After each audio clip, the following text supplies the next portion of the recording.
Grammar Girl here. I'm Mignon Fogarty, your friendly guide to the English language. Today, we're going to talk about those pesky abbreviations IE and EG. They don't mean the same thing. And then we're going to have some fun talking about Shakespeare's contributions to the English language.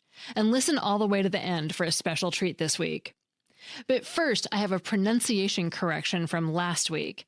The term Mad Money first appeared in an Ohio newspaper in Lima, Ohio, not Lima, Ohio. Thanks to everyone who called or wrote, and my apologies to the people of Lima. Misusing the abbreviations IE and EG was one of the top mistakes I used to see when I edited technical documents. There's so much confusion that in some of the drafts I got back from clients, they had actually crossed out the right abbreviation and replaced it with the wrong one. And I just had to laugh and fix it. So IE and EG are both abbreviations for Latin terms. IE stands for id est and means roughly that is. EG stands for exempli gratia, which means for example. Great, Latin, you're probably thinking. How am I supposed to remember that?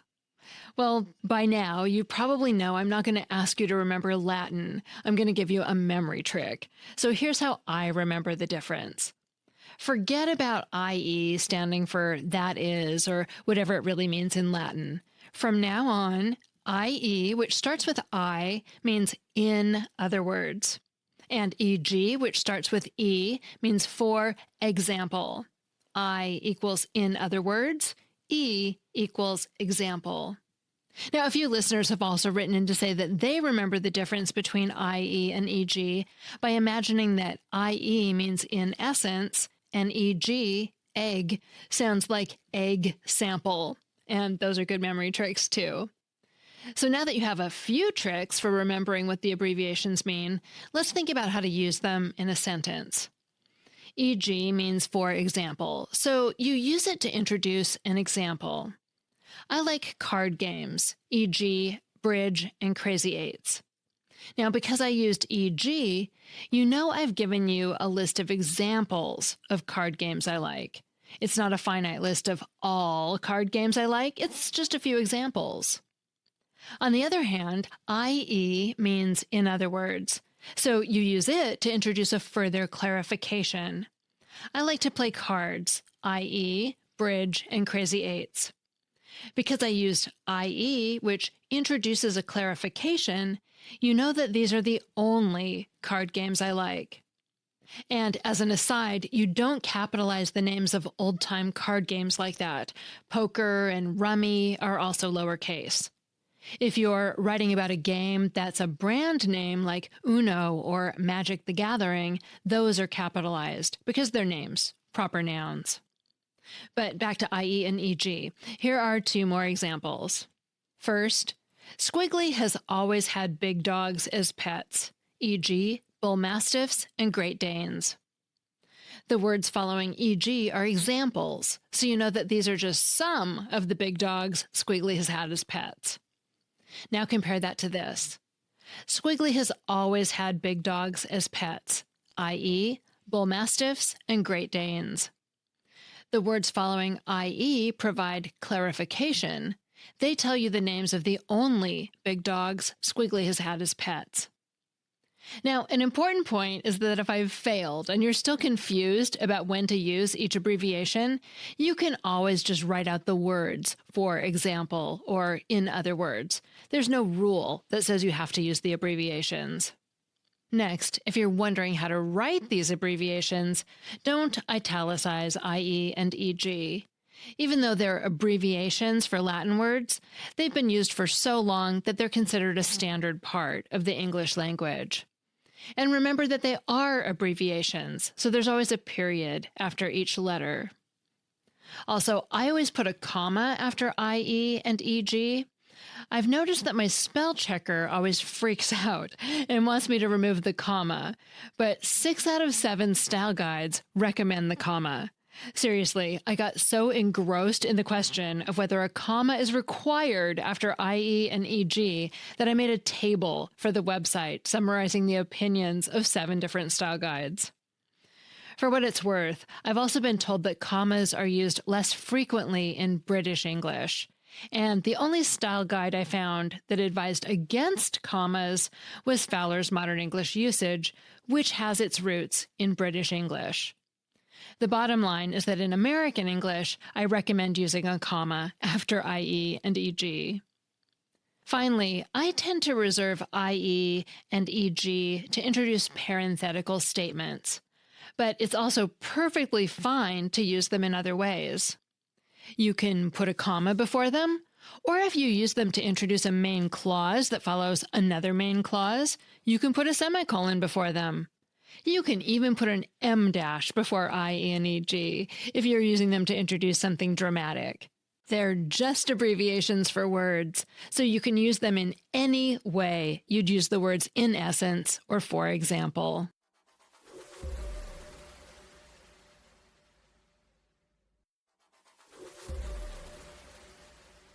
Next, I have a piece with 5 myths about Shakespeare's contributions to the English language, because this week is Shakespeare's birthday.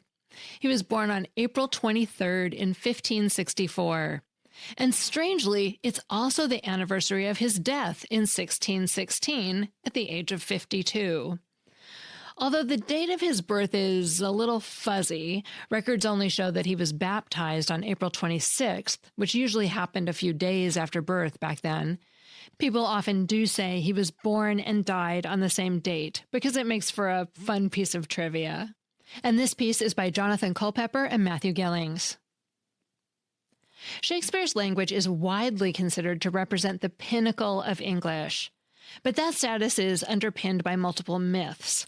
Ideas about language that have departed from reality, or what is even plausible. Those myths send us down rabbit holes and make us lose sight of what's truly impressive about Shakespeare, what he did with his words. The Encyclopedia of Shakespeare's Language project at Lancaster University, deploying large-scale computer analyses, has been transforming what we know about Shakespeare's language. Here, incorporating some of its findings, we revisit 5 things you probably thought you knew about Shakespeare, but are actually untrue.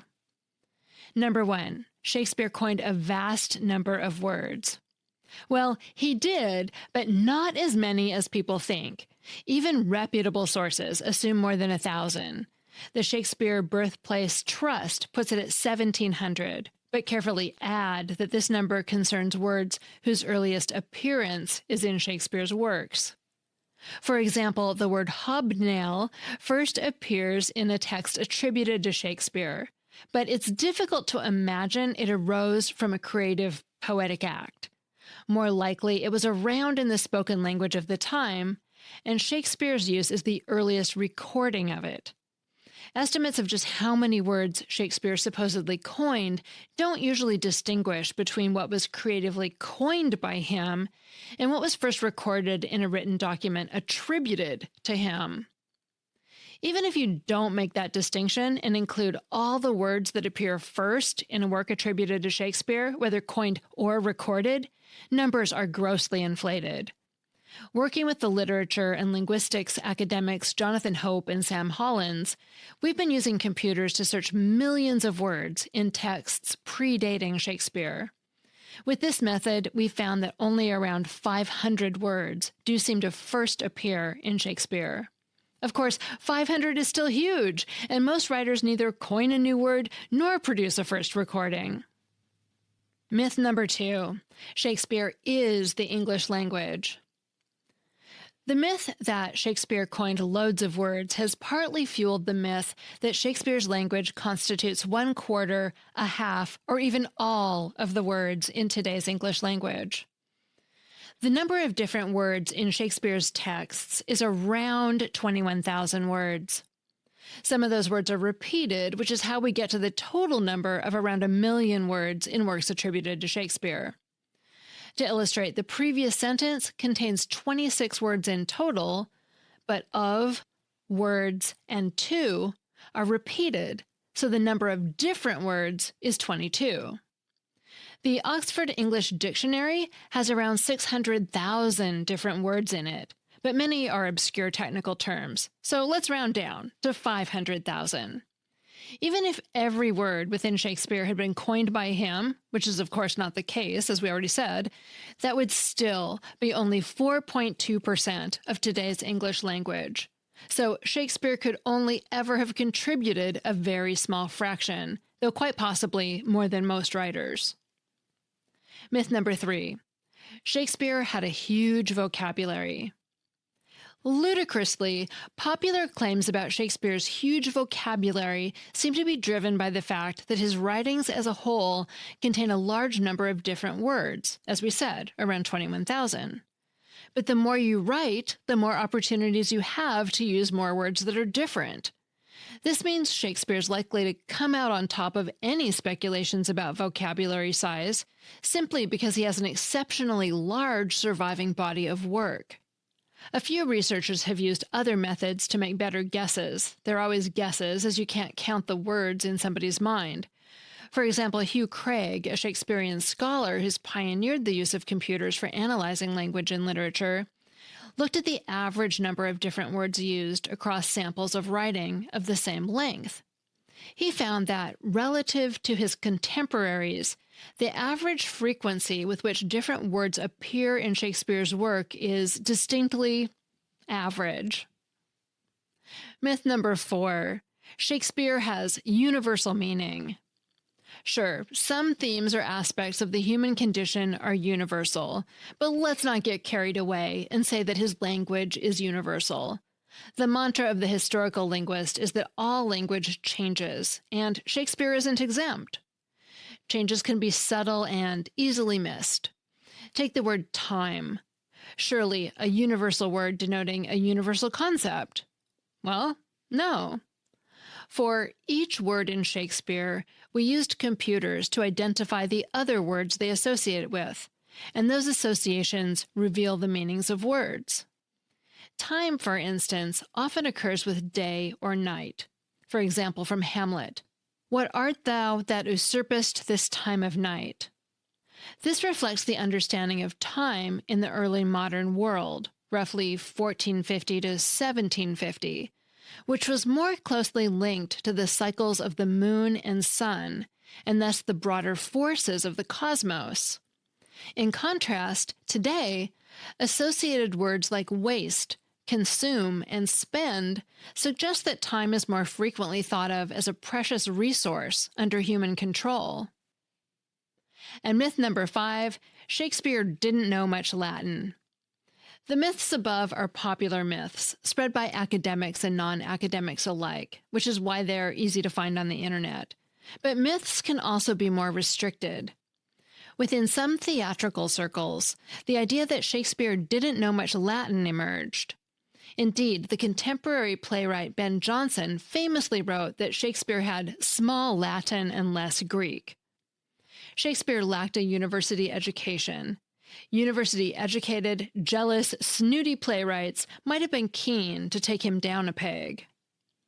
Working with the Latin scholar Caterina Gardamanga, we found that Shakespeare used 245 different Latin words, whereas in a matching set of plays by other playwrights, there were just 28, opposite of what the myth dictates. That Shakespeare used so much Latin without a university education makes his achievement in using it all the greater. That segment was by Jonathan Culpepper, a chair professor in English Language and Linguistics at Lancaster University, and Matthew Gillings, an assistant professor at the Vienna University of Economics and Business. It originally appeared in The Conversation and appears here through a Creative Commons license.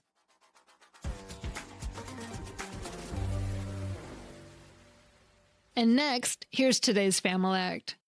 Hi, Grammar Girl. This is long-time listener Amir from London, and I wanted to share a fun Familect my partner and I use. When we want to express strong agreement with something, instead of saying for sure, we often exclaim for schnitzels. Obviously, we're paraphrasing Snoop Dogg's for shizzle, but we've now also started increasing the number of schnitzels depending on the level of enthusiasm.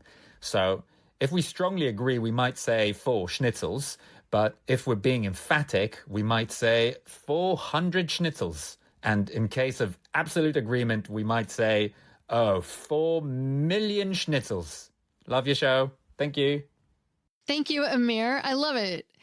If you want to share the story of your Familect, a word or phrase that you use only with your friends or family, leave a message on the voicemail line at 833-214-GIRL or leave a voice message on WhatsApp. And if you want that number or link later, you can always find them in the show notes.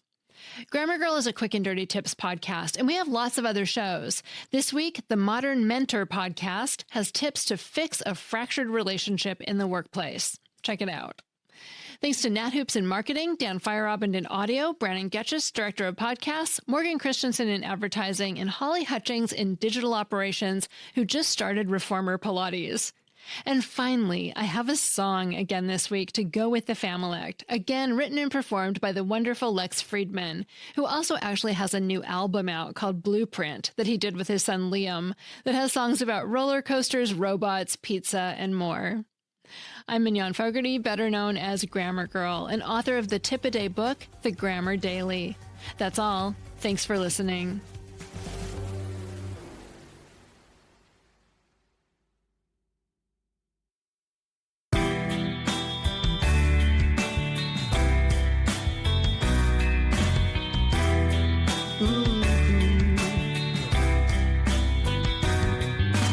Shizzle is a phrase that Snoop Dogg made famous. It obviously means for sure. So now when we want to show our agreement, we kinda multiply it by 4. Also the shizzle becomes schnitzel. You'd be chicken not to appreciate it. So now the way we choose to say it is kind of fun, so let's celebrate it. 4 schnitzels when we strongly concur. 400 schnitzels if it's true for sure. 4 million schnitzels when there are total agreements. That's what the Familect we use represents. 4 schnitzels. We think the phrase is fun to say, and we encourage everyone to use it. If you agree, say it with me. Let's all reintroduce it. 4 schnitzels if you strongly concur. 400 schnitzels if it's true for sure. 4 million schnitzels if you're in total agreement. That's what we use the schnitzel to represent. Give this on the rate review. Give this podcast a rating too. We're asking for 5 stars. Or 4 schnitzels. 4 schnitzels. We're asking for 4 schnitzels. 4 schnitzels.